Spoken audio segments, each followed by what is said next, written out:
মামা শোনো না, বলো। কি করছো? এই যে মালা জপি মা। মালা কেন জপো? মালা বেশি বেশি করে জপতে হয়, কারণ ভগবানের নাম ধ্যান বেশি বেশি করে করতে হয়। আমাদের এই মনুষ্য জন্মটাই ভগবানের নাম করার জন্য। আর মনুষ্য জন্মই হয় ভগবানের নাম করার জন্য। এটা কি করে জপো?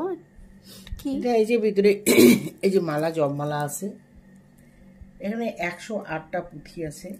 আমরা যখন এখান থেকে 108টা পুঁথি হরে কৃষ্ণ কৃষ্ণ কৃষ্ণ হরে হরে, হরে রাম রাম রাম হরে হরে করে যাই, তো এই একবার 108টা করলে এখান থেকে একটা পুঁথি নামে।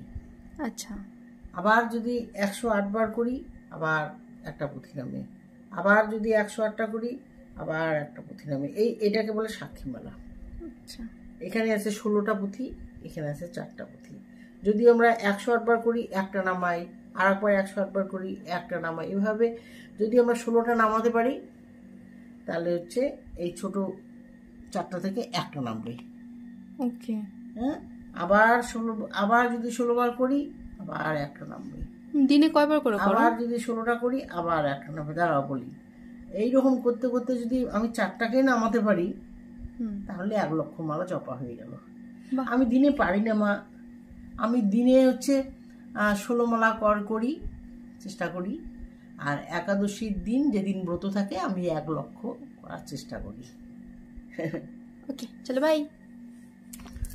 রাধে রাধে।